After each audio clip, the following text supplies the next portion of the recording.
Good morning and welcome to Teach Me Bees. I'm your host, Dave Wescott, and I've got with me this morning special guest, Peter Notle of Rainy Day Bees, and as usual, the troublemaker. That's right. Scott the beekeeper. That's right. Here to Good cause morning. trouble. Good morning. Thanks for joining our show. My pleasure. I love your shirt, by the way. Thank you very much. My wife tells everyone that, we see who comments on the shirts. She was like, yeah, it took us 10 years to make any merchandise whatsoever. Most people do that pretty early on, but, we finally decided it was time. So, this is the second year that we've actually had any branded shirts or anything whatsoever. That's cool. I People love do the like shirts. them. I love the little umbrella on there. Thank you. Yeah. This was the logo was actually designed. My previous job before I started, doing the bees full time was working for a commercial printing company in Seattle. And I was I was a theater major in college. So I met actually the owner of the company doing a show. He was running sound for it. Yeah. I was in the show.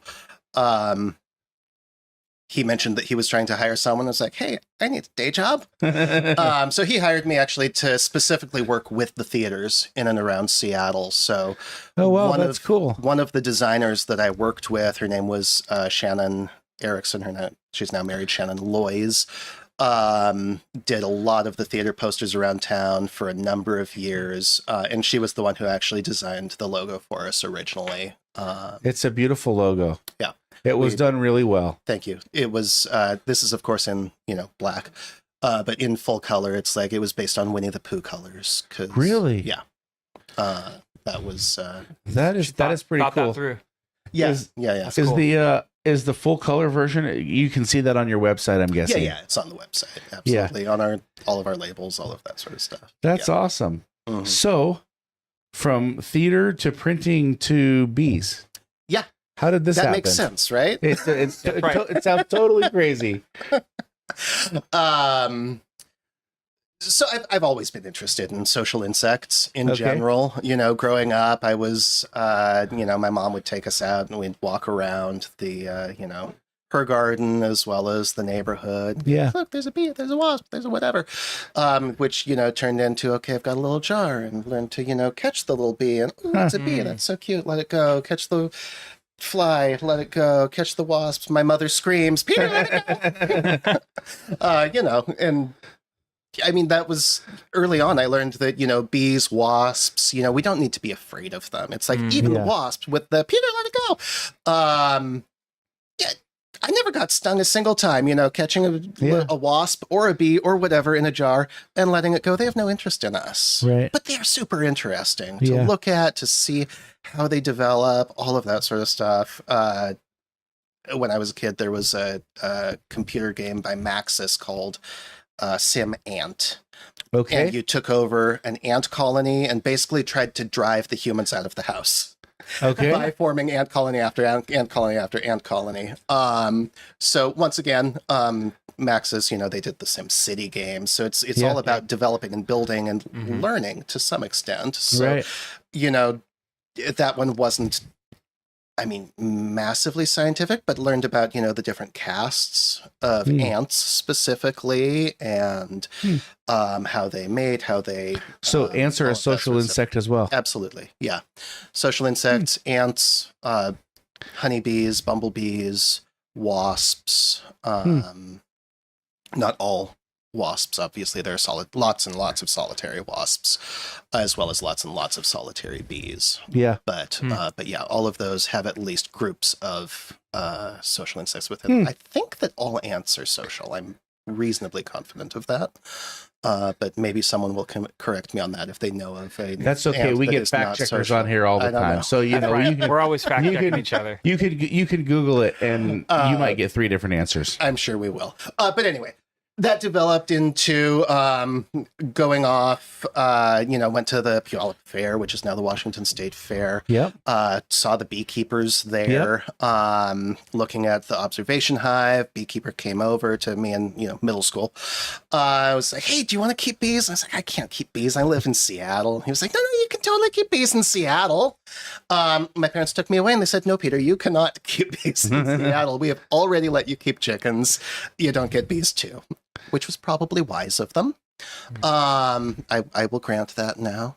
But anyway, life goes on. Graduated high school, went to college, got my theater degree, toured around the country for 2 years. Toured around the country for 1 year, and then toured locally in the Seattle area for another year. Okay. During that second year when I was touring was when I started, I was in a second floor apartment in Greenwood in Seattle. And we had a balcony. I did a massive amount of gardening, food growing on that little balcony. My roommate very validly described it as a forest. And at that time I was like, okay, well, I'm in the middle of this, I'm going to say concrete jungle, which, in Greenwood, is a little bit, is definitely an exaggeration, but the street in front of me was solid. There was nothing on the street in front of me. There was another apartment building in front of me. It's like, all I can see is, cement in one form or and buildings and whatever. Buildings. Yep. Small little area of that. Yep. But so I started being like, okay, what can I do to, increase the pollination of my tomatoes and my, whatever all else, which don't actually benefit that much from pollination. Right. But, I started reading about bees, and I read about mason bees, which are amazing and wonderful. Love mason bees. They, once again, I'm going to quote numbers and someone's going to correct me, but they successfully pollinate 98% of the flowers that they visit. Really? That's amazing. I did not know that. They're only active for about a month a year because it's the orchard mason bee. Okay. So they are specifically active when the fruit trees are in bloom, basically. You can artificially extend that. You can make that go longer, but naturally they're only active for a month, maybe 2 of the year while the fruit trees are in bloom. So it's like, okay, that's super cool, super amazing. Love mason bees, not exactly what I'm looking for. Yep. For myself at that time, I didn't have space for it, and 1 month out of the year, didn't have an orchard at the time.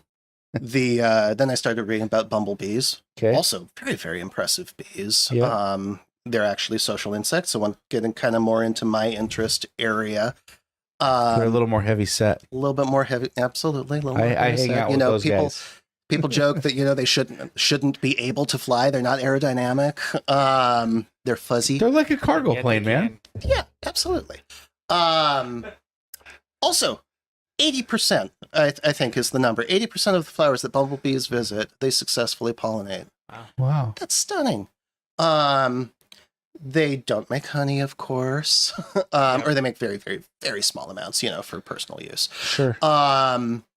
And a bumblebee colony stays much smaller. You can get a standard bumblebee nest is between it's between 30 to at most, in an absolutely massive one, which I don't think we get around here. I couldn't tell you where those are, but an absolutely massive bumblebee nest might get up to a few hundred bees. Wow. And they survive for 1 year. And then the queen, this is how actually almost all of the social bees, social wasps, a queen founds the colony by herself in the spring. Okay. Raises the first little bee. Yep. That bee then goes out, starts doing the foraging, so mom doesn't have to do it. Mom can, just focus on laying eggs, raising everything. You get to the fall, all of the new queens and mating males, the queens and the males develop. They go out, they mate. The nest that survived through the winter dies. Okay. All bumblebees, all social wasps, in the winter, the nest dies. The queens then go off. They find somewhere to overwinter. For bumblebees, that's called a hibernaculum, and they burrow into the side of a damp slope or something like that. Sure. And then they actually do hibernate, and then in the spring come out, find found space. Bumblebees specifically do found space. They like old mouse or rat nests, old bird nests, that sort of stuff. Interesting. So once again, super cool, super interesting. It's a lot of work to find a new bumblebee nest every single year, though, to move to wherever you're going. I was like, okay, super cool, super interesting. Love bumblebees. Also native. Mason bees, bumblebees, native. Not exactly what I'm looking for. So finally started reading about honeybees. And, honeybees, massive social insects, massive social structure. Very cool how they create the hive out of the wax platelets that they produce on their abdomen. They take it, they build out the hive. I have been saying, and once again, maybe someone will correct me, who knows? It's like, to me, we talk about superorganisms when we talk about social insects. And to me, honeybees are actually the only true superorganism that I'm aware of, because not only does the colony function as a single organism, no single bee can survive without all of the other bees. The ants, the social wasps, the other social bees, the queen goes off, she founds a nest, she grows it by herself. Honeybees can't do that. Honeybees, you have to have the queen and a group of, at least, if you want to have them have a decent chance, a few thousand workers as well. Yeah. And then they can't reproduce unless they also have the males. So it's like no single bee can survive it's all interdependent without all of the other bees. So I was like, okay, that's super cool. I also have an apartment balcony. So you so I posted on Facebook. Okay. I was like, hey, I've done some reading. I don't really know what I'm doing, but is anyone stupid enough to let me put bees in their backyard? I got 3 takers. We chose, one was a high school friend's parents, one was some family friends' parents. I actually don't remember who the third one was. I should look that up at some point. But I chose the one that was closest to me at the time. They happened to be just like a 5-10 blocks. What year from was us. this? 2011. 2011. Okay. Yeah. So you're 12, 13 years into this. Yeah. Okay. That was my first hive. A grandmother type figure gave me the first hive, the first bees, in honor of my grandmother who had died, a few years ago. Cool. Who was her good friend. And that was my first hive that year. Started going to the Puget Sound Beekeepers Association, learned a ton from there. Split that first hive, started a second hive in another yard where someone wanted bees. I started, end of that first year, the president of the Puget Sound Beekeepers Association asked me to be the apiary manager for their teaching apiary, which, was obviously a huge honor. Also, I strongly suspect he couldn't find anyone else stupid enough to actually do it. But so I did that for a couple of years while I grew my own operation, learned a ton from having, you don't want to overwhelm yourself with bees at the beginning, but you want to have enough that you can be like, okay, I've got this hive that I'm learning from, and this hive, oh, that's different. I wonder why that one's different. And then, adding the teaching apiary of another dozen hives, it's just that much more learning that you can do. And of course I had, help managing those because there were work parties where every couple of weeks where, all of the people who were learning, but also more experienced beekeepers would come and, work through everything. Wow. It was, so that, great time. Met Randy Oliver. How many hives do you have now? Around 150 this year. Hives. Yeah, I was hoping to hit 250 this year, but we had to downsize slightly on my labor. Okay. One person, moved back to the East Coast to start her family. Decided not to backfill that position for 23 for a few different reasons. And just like, okay, hold steady at 150. So you have a staff of people that's working on the bees. I do. I've had 2 to 3 employees the last few years. Okay. So 2 to 3 employees. You don't do pollination. I don't do pollination. And you're still running a profitable beekeeping business. Depending on the year, yes. Depending on the year.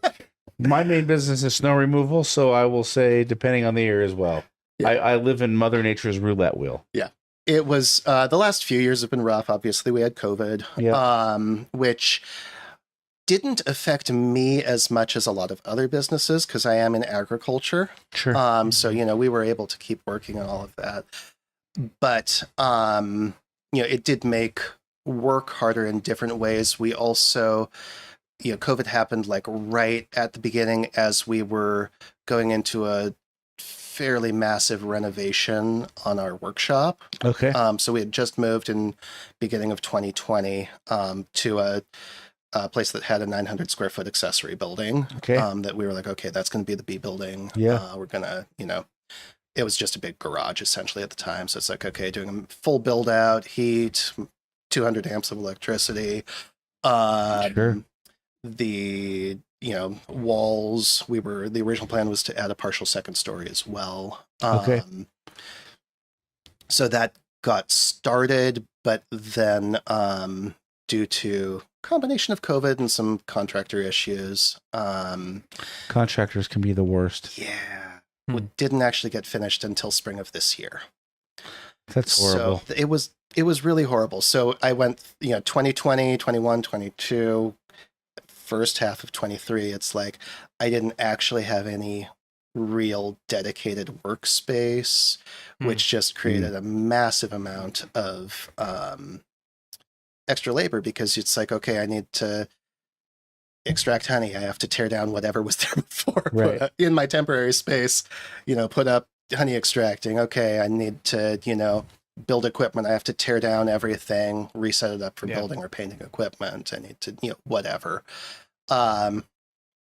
So things have been especially 21 and 22, things were just extremely inefficient. One question I have is with your bees not doing pollination, which a lot of commercial beekeepers do. Are you fighting varroa mite, or do you not really have a varroa mite issue because you're not pollinating, because you're not doing pollination contracts? Yeah, that's a great question. Varroa is everywhere. Okay. So the fact that you're not, doing pollination isn't going to matter as to whether or not you have varroa. So you're still fighting it. Everyone fights it. If you're in the city, a city, which, I work with lots of hobby beekeepers at different points of the year. I do beginning beekeeping classes. I do some more advanced 201 classes. The last class of the year is specifically dedicated to varroa mites and overwintering in general. But in the city, which is where a decent amount of my business is, which is kind of the pollination side of my business, which we can talk about more. It's especially since it was starting even in like 2015. Anyway, late 2010, mid to late 2010s, we were starting to have increasing issues with mite bombs, if you know that term.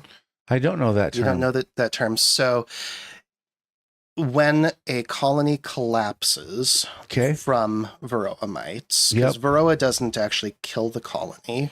Varroa is a parasite. It eats the vitellogenin, which is a fat body in the bee. And because bees have, both in the pupal bee and in the adult bee, because bees are insects, each thing in them basically has to serve multiple functions. Vitellogenin, among other things, is also the bee's immune system. So the varroa mite is literally eating the honeybee's immune system in the pupal stage. That is not very nice. It's not very nice. It's kind of like giving them AIDS. And then at the same time, just like a tick can give humans Lyme's disease. Yes. The varroa mite is also vectoring diseases to the bees. The most visible one of those is called deformed wing virus. I'm sure you've heard of that one. The bees come out with emerge from their pupa, from their cocoon with little crinkled up, shredded wings. That's the most visible one. There are a number of other ones too. But as the diseases that the varroa have introduced to the colony start to wipe out the colony collapses down to, very small numbers. Yep. At the very end, those bees will kind of covered in, massively diseased bees, potentially covered in mites. There's kind of this little explosion of bees that go out, and once, that colony is no longer viable, they're like, okay, well, I have to find another colony that is viable. So they're going to go to whatever other colony they can find in the area. Also, you've just left that colony completely undefended. There are still mites in it. Other bees are going to come in, rob it out. Maybe while the other bees are still there, maybe not. But then those bees, as they come in to that, undefended colony, they're going to pick up a bunch of mites as well. They're going to go back to their original colonies. They're going to bring them in. They're going to bring them all back. That's a mite cycle.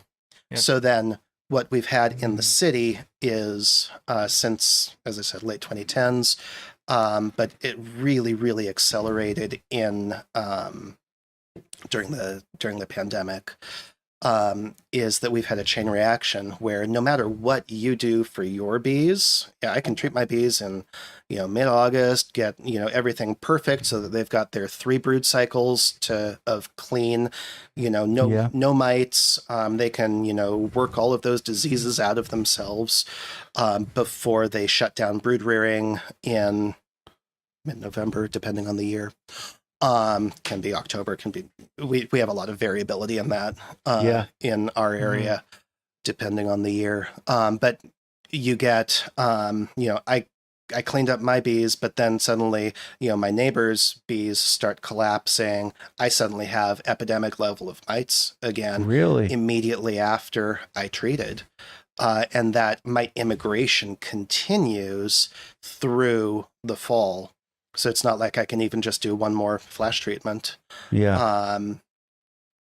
So you end up then with a chain reaction of, okay, you collapsed because you hadn't taken, any care of your bees. This guy collapsed because, okay, he had taken some care of his bees, but maybe not perfect care of his bees. And then, you get 3 or 4 steps down the line, and just like the entire city, it feels like, is collapsing from varroa mites. So did you lose hives with this? Have you? Oh, absolutely. Everyone in the city is taking, in Seattle, I'm talking about Seattle, is taking, very significant losses to this chain reaction that goes through the city. What percentage would you say is in the city? Yeah. In the city, I would say 50% is not uncommon. Wow. And that's that chain reaction of collapse going through the city. Out in the country, much, much, much easier to have, good high survival rates. I've played with a lot of things the last few years to try to get that that chain reaction from affecting my hives that are in the city. The most successful at preventing mites from getting back into the hive was, I think it was 2 years ago, maybe it was 3 years ago. I did my normal, mid-August treatment with Formic. And then after that was done, I gave it a couple weeks, and then I put in one of the Thymol treatments, Epilife VAR, Epigard, are those 2 treatments. I used Epilife VAR.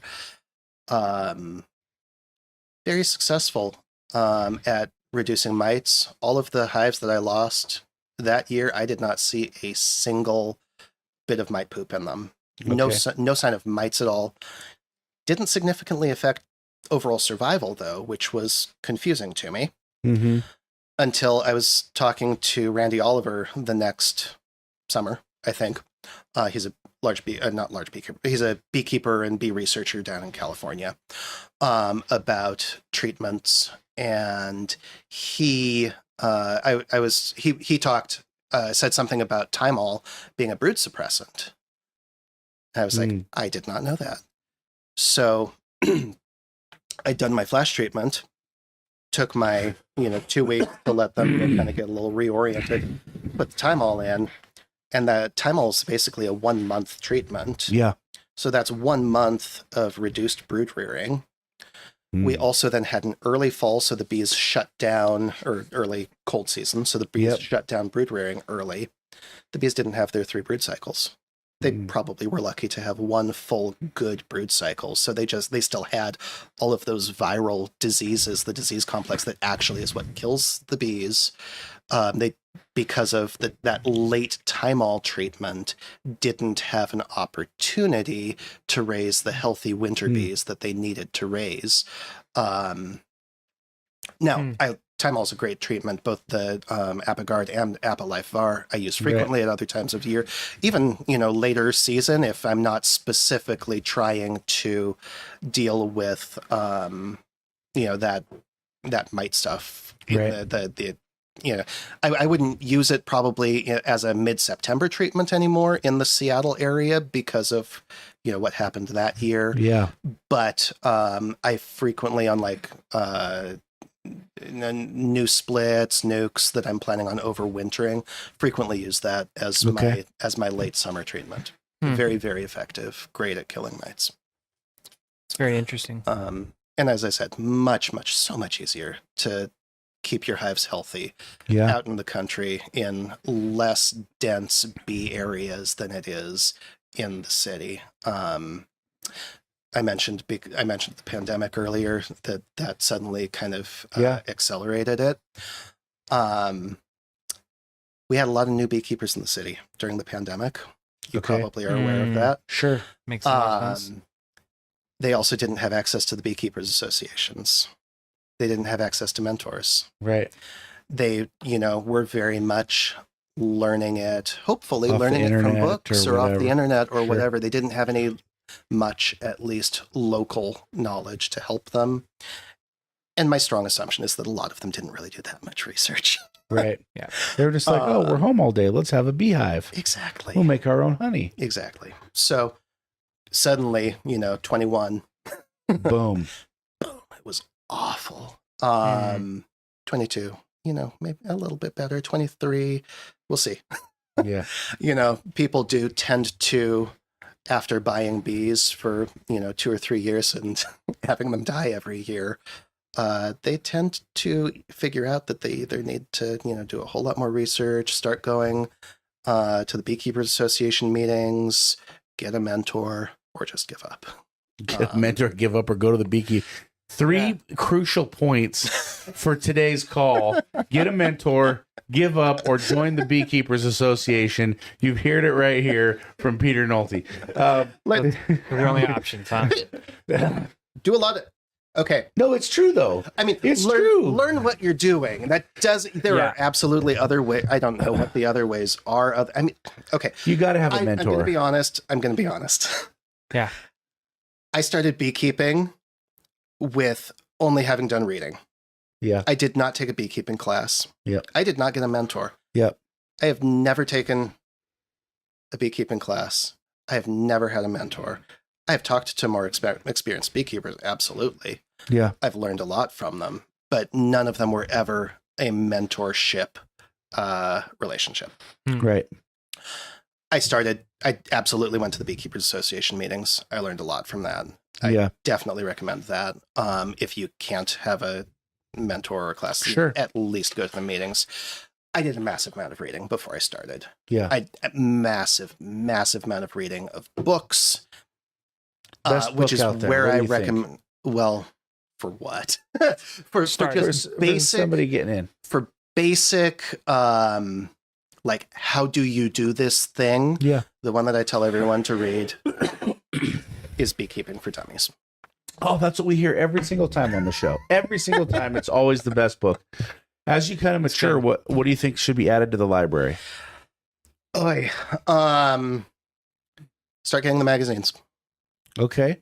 The magazines, I haven't heard that one before. Get Bee Culture. Get American Bee Journal. You're going to get... because that's going to get you all of the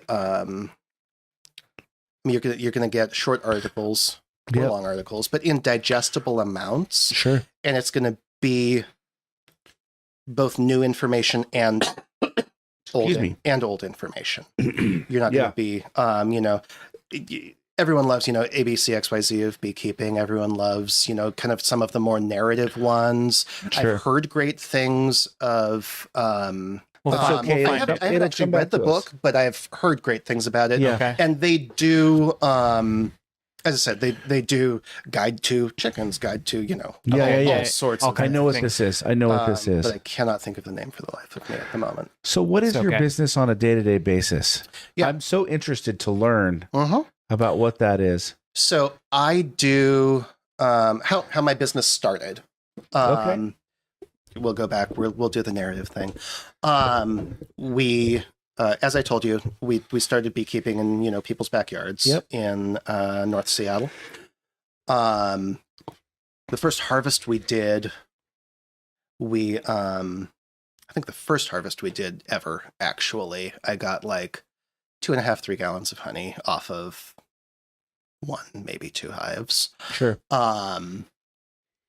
It was gorgeous. We just did one harvest that entire year, so it was what I refer to as a full season honey. It means it's got some of the spring honeys, some of the summer honeys, and Sure. the fall honeys. Okay. For my city honeys, I don't try to brand them as varietals Okay. because bees are very efficient when they're foraging. When the blackberries are foraging, the vast majority of the bees are absolutely going and foraging from the blackberries. Right. I could label that as a blackberry blossom honey, and that would be true. Yeah. Because blackberries are everywhere. There's massive amounts of them. When they're flowering, that is where the bees are going. Yeah. That's how they work. They're efficient in where they go. They go to where the most nectar is. But not all of the bees are going to go to the blackberries. Right. One specific instance that's really, really interesting is the Pinehurst neighborhood in Okay. Seattle. Yep. I'm familiar with it. Has a North Seattle neighborhood, Northeast Seattle neighborhood. During the blackberry flow, we've obviously got blackberry honey coming in. Yep. But the city of Seattle used to plant linden. Okay. The city of Seattle used to plant linden trees Okay. in cities as street liners. Yep. Linden is a really cool honey, and it blooms at basically the same time as the blackberries. Okay. It's minty. Okay. So I get this honey from the Pinehurst neighborhood in Seattle that's got, the blackberry fruitiness, but then also has this really cool, fun mintiness. And how do you get that? How are your hives in that neighborhood? So yeah, that was where we were going back to was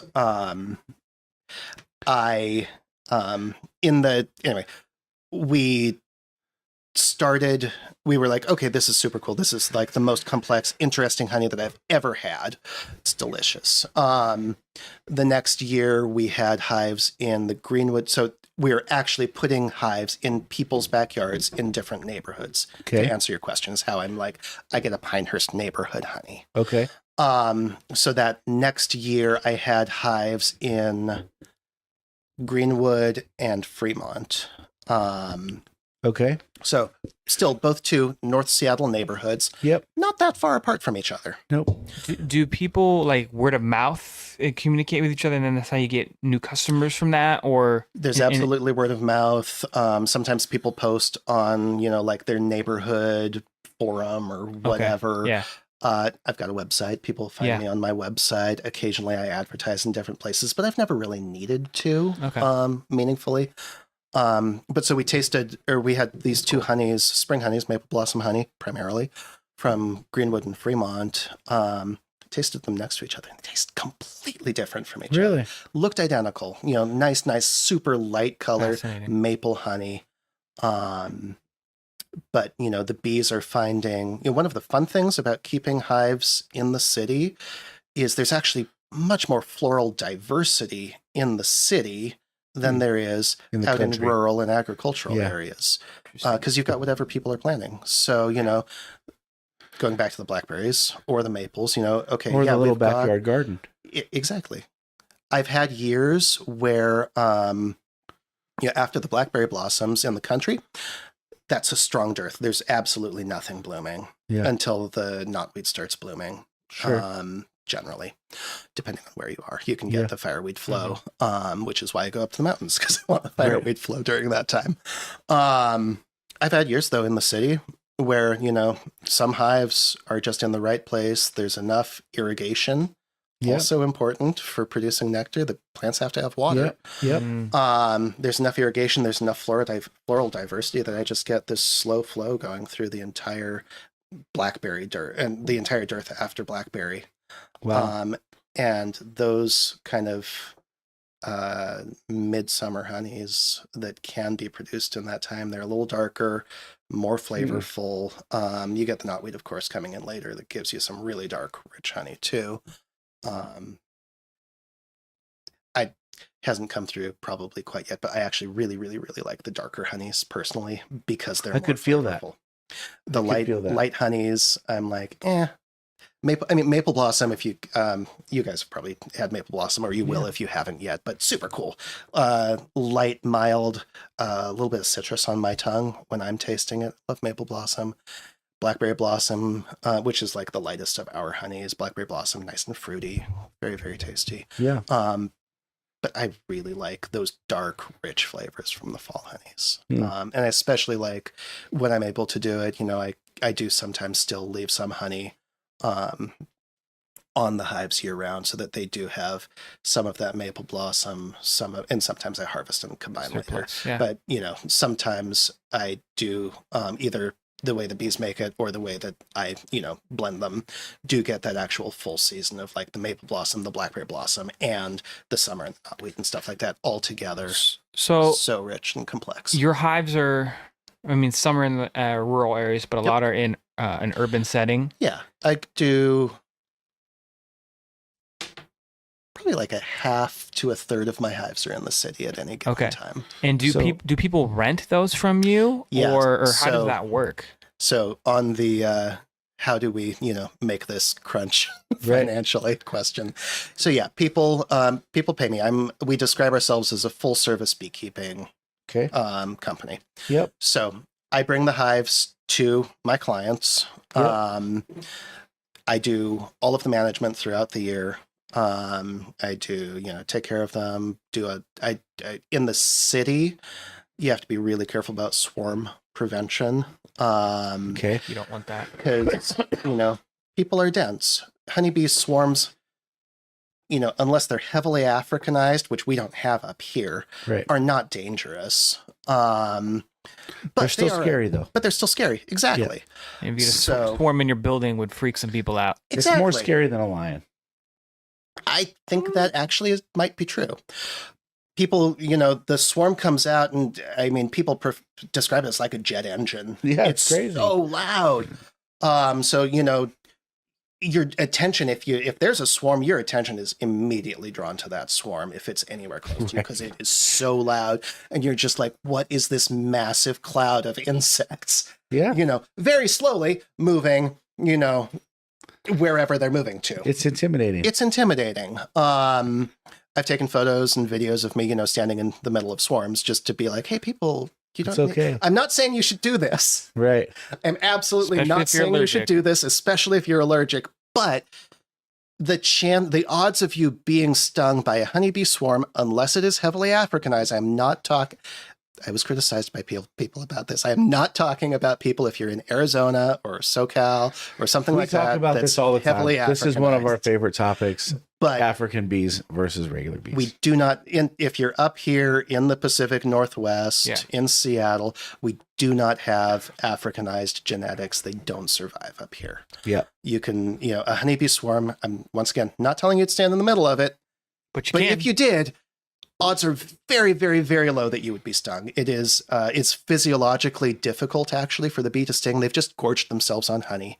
It's like after Thanksgiving dinner, you don't want to pick a fight. I just want to roll on the floor. Exactly. That's what the bees want to do. I think some people they're just not looking for a new home after Thanksgiving. They're all fueled up and they're ready to go. It can. If they're properly fueled, it absolutely can. That's what is important. So honeybee swarms, pretty safe time to be around honeybees. Anytime is a pretty safe time to be around honeybees. But So It you is catch a them. fear issue. It's something that we want to prevent. So we do throughout the swarm season, which is like March through June, give or take. Every year's a little bit different. We do weekly inspections of the hives to make sure that they're not getting ready to So swarm. the hives are all year round, 12 months? 12 months in the client yard, yeah. Okay. And if I'm a client, how much does it cost me to have a beehive? Last year, it would have cost you $2,000 a year. Okay. We plus a setup fee for your first year. Sure. We will probably be increasing that for this year. Labor's expensive. If you're taking care of in the vicinity every is week. a lot of trips. Well, so we do 2 hives per yard generally. Okay. That's the best for the bees. It's also the best for the beekeeper, and it's best for the client because that means I don't have to make as many trips to you. 2 beehives. 2 beehives. Okay. And it gets you 30 plus 35 visits throughout the year. 35 visits. And then what happens to the honey? Does the honey go to you? Does it go to them? You split it? So that depends on the specific client. Some clients, the default arrangement from last year is 2023 was that the client received 1 gallon of honey, 12 pounds from their hive. And that I got the rest, and that's what I sell at farmers markets, online, those sorts of things. And that's how I'm able to provide, the Pinehurst neighborhood honey or the Crown Hill neighborhood honey. People, it's what we're known for is the neighborhood honeys specifically. Yeah. People absolutely come. That's really cool. I do fireweed. I do, the rural stuff as well. But, definitely what I'm known for is the neighborhood honeys. And that's how we are able to provide those things to the general public is our portion, whatever that is, of the client harvest or the harvest from those neighborhood honeys. And what is the setup? Like $500? Come in, set them up, or the setup fee? Yeah. Last year was $1,000. $1,000. So that covers, which only covers about I think it was like 72% of the actual cost. Okay. So that includes, some equipment, some bee cost, the cost of setting it up, and all of that sort of stuff. But it ends up being about 70-ish% and where of all my do you first year travel? cost. Just for our audience out there, if they're looking for a backyard beehive, this is the guy. Yep. Peter Notle. Rainy day bees. Not a brother of Nick Nolte. No.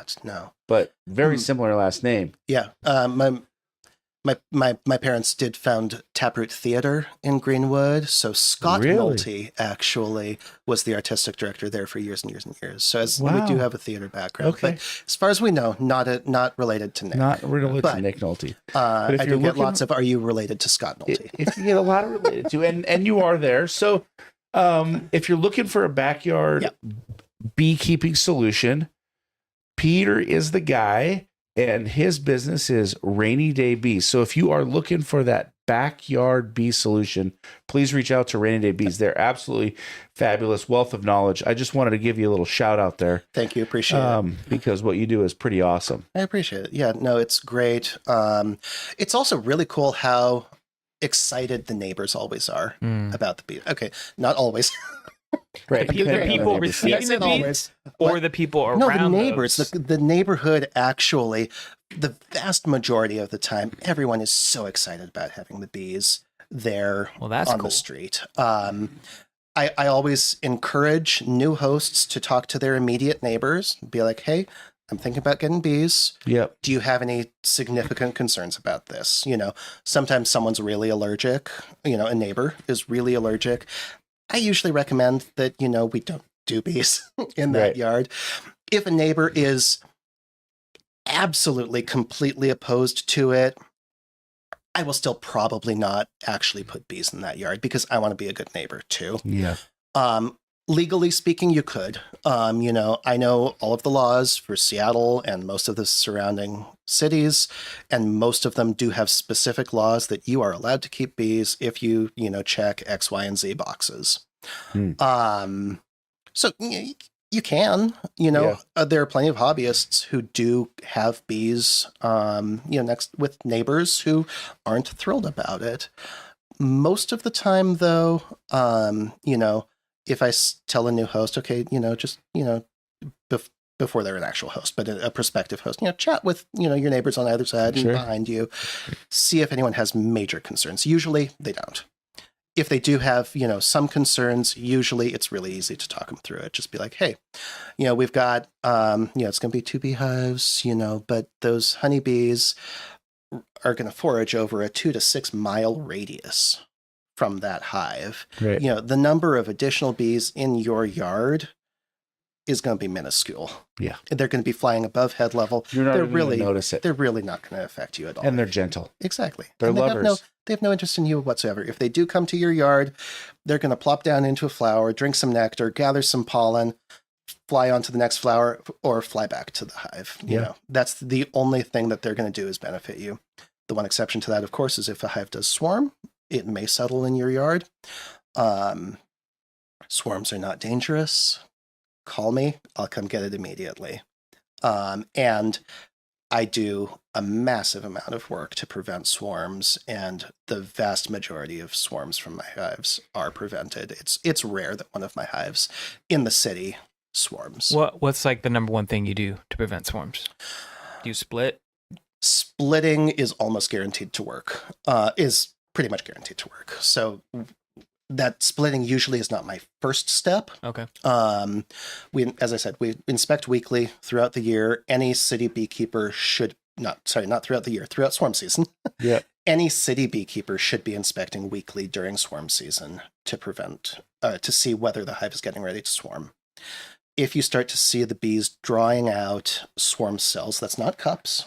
That's if you so the bees are gonna make cups on the bottom of the frames. They're just gonna do that. It's not something we need to worry about. Some people cut those. I very intentionally leave cups because I want to know where the bees are building the swarm cells when they actually start building swarm cells. I don't want to have to go through frame by frame every single hive to be like, is there a swarm cell? Is there a swarm cell? Is there a swarm cell? Look at both sides. As long as I'm leaving those cups on the bottom, all I have to do is tip the box up, and if there's a swarm, if the bees are making swarm cells, they put it in those cups that they already prepared for it. Easy to see the swarm cell. Once the egg is in there, once the larva is in there, and they're starting to draw it out. If you cut those cups, they're still going to make cups. Right. They're just going to be somewhere you can't see them. Right. And then that means that the swarm cell is going to be somewhere that you can't see it without doing a full inspection. So once we see the cells, if we see cells, then I do my first step usually is a demarré split. But we use the demarré method first, and in the demarré method, you leave the colony as a single unit. Still, you don't actually pull a split off of it. Okay. But you take all of the brood except for one frame. You leave one frame with the queen in the bottom box. Put a queen excluder on top of that. Honey super on top of that. Another queen excluder. And then all of the brood goes on top of that. Okay. So what you've done is you've essentially created a split inside the hive. The bottom section just has the queen with a little bit of brood, lots of laying space, needs drawn comb. Yep. And then all of the worker bees. That's essentially what you have in a split or a swarm once they've moved into a new hive. Yep. The upper section you need to cut all or at least most of the queen cells out of. But you've left that upper section with the brood and the nurse bees. Once again, that's what your hive would have if it had swarmed. Yep. You leave that for a week, come back, cut cells on the top if you want to the following week, because they'll have drawn out some emergency cells. Yep. Another week you can recombine that, and you haven't weakened your hive by splitting it, the queen's gotten to continue laying that entire time. I've also found that this is a really good way to double queen a hive. Wow. Actually. Because once you've created this separation, the colony, even though they're sharing pheromones back and forth to some extent, the colony feels like it's been split. It feels like it's two different colonies. You can actually let that top section raise a new queen. Huh. It won't swarm. If you give them an upper entrance, that queen that they raise will go out, mate, come back, start laying. You've got a double queen colony. Wow. That thing's going to produce massive amounts of honey. Wow. If you want, if you're, queen in the bottom, you're like, she was getting a little old. She might have been time to, replace her anyway. They're already sharing pheromones. Yeah. Recombine it. They're the old queen, the new queen. They're going to coexist just like, mother-daughter queen would in a supersedure situation. Wow. And then very intelligent. Be gone. And the old queen will go away, but you've still got super, super strong colonies. So that's my first step. If I'm doing swarm prevention, usually that works. Okay. Sometimes it doesn't. Sometimes they're still like, nah, we really, really want to swarm. Yeah. And if they really, really want to swarm, then you come back, do your actual split, pull the queen out. I just split into nukes usually. Yeah. Because I still want, the hive that I'm leaving there to be strong to produce honey. Right. So pull the queen out with, couple frames of bees and brood. I'm small nukes. Right. I make if I'm doing an early a swarm season split, she's gonna have all summer to build up. Sure. And in the Seattle area, the blackberry flow comes quickly enough, depending on the year. I've had the blackberry flow start as in the last 13 years. I've had the blackberry flows start as early as May 1st. Wow. In the Seattle area, and as late as mid to late June. But on those early years, if you, do even a moderate split on a hive, that hive's not going to produce for the blackberry flow. And the blackberry flow is our main flow. So. That's pretty awesome. Well, this has been an incredible show. We got to bring this bad boy in for a landing. It's been great. Peter, what final thoughts would you leave with our audience today?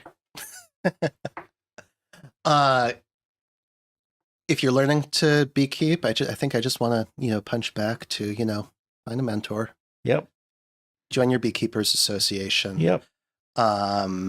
Take a class. If this is your first year or your second year and you just don't really feel like you really got it last year, take a class. Read some books. Some of the narrative ones are absolutely amazing. You can find, great lists of beekeeping books, people's experiences through their first year of beekeeping or their 50th year of beekeeping. Always new challenges. Yeah. And be very careful about what you read or watch on the internet. That's right. A lot of it is wrong. You mean everything on the internet is not true? Weird, right? Oh my God. Learn something my every day. dreams are shattered. And even when you're reading books, this is why I said, find a mentor or your local beekeepers association. Even when you're reading books, even the good information on the internet may not be applicable to you because beekeeping is very, very, very regional. What works for a beekeeper in Texas is not going to be what works for me in Seattle, and what works for me in Seattle is not what's going to work for a beekeeper in Minnesota. Right. They're completely different. Well, that's amazing. Scott the Beekeeper, any final thoughts? Man, this has been great. I think this has been a very informational and great episode. I think we've learned a lot about beekeeping in the city, urban beekeeping. And if it's open to you, I'd love to come check out some of your hives in Seattle and just see what that whole thing is like. Yeah, would love to have you come. That's awesome. sometime. Yeah, cool. Thanks That's awesome. Well, listen, we're bringing this thing in for a landing, as we would say if we were a bee flying into the hive. What real quick? Yeah. How can people find your business? Oh, thank you. Yeah. So my business, Rainy Day Bees, rainydaybees.com. We've got all of our honeys online, shipping or pickup in Shoreline, depending on where you're located. Shipping is free over $50. That is not very well noted. We also sell bees in the spring. I've currently got some of my own nucleus hives listed. We may have nucleus hives from Golden West Bees this year, which is Randy Oliver's company down in California. May also have some packages available. Can't swear to either of those at the moment. And if you're interested in hosting, all of that information is on the website as well. Awesome. And listen, hosting is a great thing. Having bees in your backyard is a great thing. So reach out to the experts at Rainy Day Bees. It's been a fabulous show. Thank you, Mitch, for tuning in. If you like this, give us a like, give us a share. I'm Dave Wescott. Follow me on LinkedIn, Facebook, Instagram, YouTube, anywhere where it's social. We'll be back next week, same time, to talk more about bees on our favorite podcast of the week, Teach Me Bees.